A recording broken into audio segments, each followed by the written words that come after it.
So, what if I told you that you could launch a seven-figure business in just 48 hours?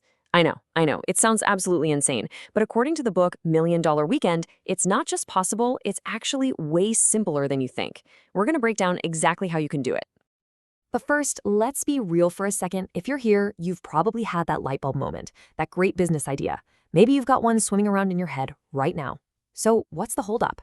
What's that little voice inside telling you? I bet some of these sound familiar. I don't have any good ideas. Oh, it's just too risky. I don't have the time. I don't have the money. And my personal favorite, but how will it scale when you haven't even made your first sale? These are the stories we tell ourselves, the excuses that keep amazing ideas from ever seeing the light of day. But here's the big secret. What if the problem isn't actually your idea, your schedule, or your bank account? What if those are all just symptoms of something else, something deeper going on?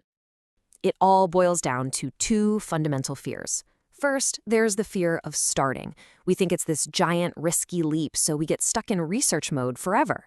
But doing nothing just makes the fear bigger. And then there's the second one, the real killer, the fear of asking, the fear of somebody telling you no. The thing is, you can't build a business if you're too scared to ask for the sale, ask for help, or even just ask for 5 minutes of someone's time. And look, this isn't some new age concept. Steve Jobs said it perfectly. The simple act of asking is what separates the people who actually do things from the ones who just dream about them. That's it. That's the dividing line. Okay, so if we know the problem is fear, what's the solution? Well, it's a super simple, actionable framework. It's designed to get you moving so fast, you just bypass those fears entirely. Let's get into it. The whole process is just 3 steps. Number 1, find a problem. Notice I said a problem, not an idea. That's key. 2, come up with a simple solution. And 3, this is the most important part, spend absolutely no money to see if it works. How? You get people to pay you for it before you even build the thing. This all requires a huge mindset shift. Most of us were taught to think and plan and overanalyze everything first, and then maybe, just maybe, act later.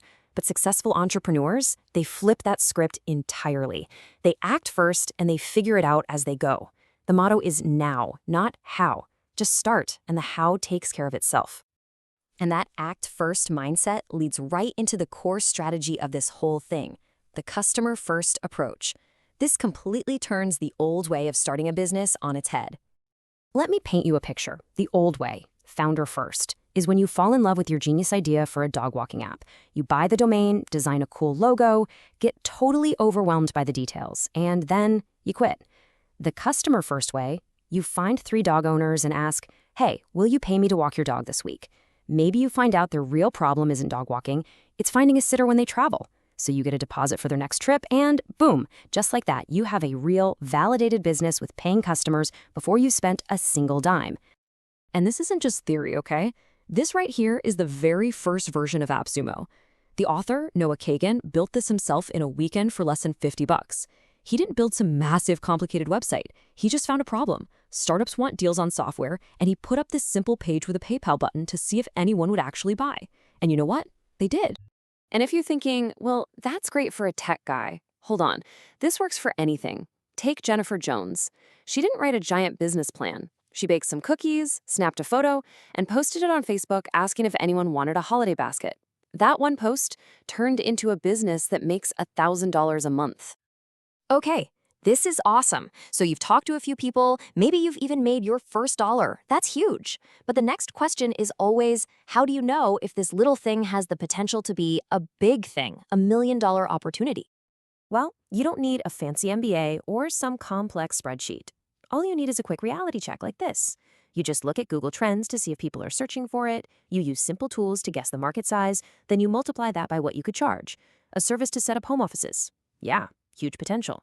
A subscription for juicy-ass faux breath? Probably a fun hobby, but not a $1 million idea. This simple check can stop you from chasing a small idea for years. All right, we've talked mindset, we've talked strategy, but all the theory in the world doesn't mean a thing if you don't actually do something. So we're going to shift from learning to doing. And it all starts with one tiny, slightly uncomfortable challenge. It's called the Coffee Challenge. And the rules are incredibly simple. You go to any coffee shop, you order whatever you want, and when they tell you the total, you just look them in the eye, smile, and ask, "Can I get 10% off?" And then you shut up. Don't say another word. Yep, that's it, just 10%. And here's the thing. They might say yes, they might say no. It absolutely does not matter. The number isn't the point. The power is just in the act of asking. Because here's the real reason you do it. The point is not to get a discount on your coffee. The point is to face that fear of asking head on. The whole goal is to feel that little jolt of awkwardness, that fear of rejection, and to do it anyway. You're building your ask muscle. You know, there's that great quote, "Do the thing you fear, and the death of fear is certain." This tiny little experiment proves to your brain that, hey, getting a no isn't fatal. In fact, it's not even a big deal at all. And that one small, uncomfortable ask can be the tiny spark you need to break that whole cycle of fear and doing nothing. It's rep number 1 in your brand new entrepreneurial workout. So, I'm going to leave you with this question. For just a minute, forget about the $1 million business. Forget about the big, grand vision. What is the absolute smallest experiment you can run today? Maybe it's the coffee challenge. Maybe it's just texting one friend about your idea. The path to $1 million weekend always starts with a single 5-minute action. What's yours going to be?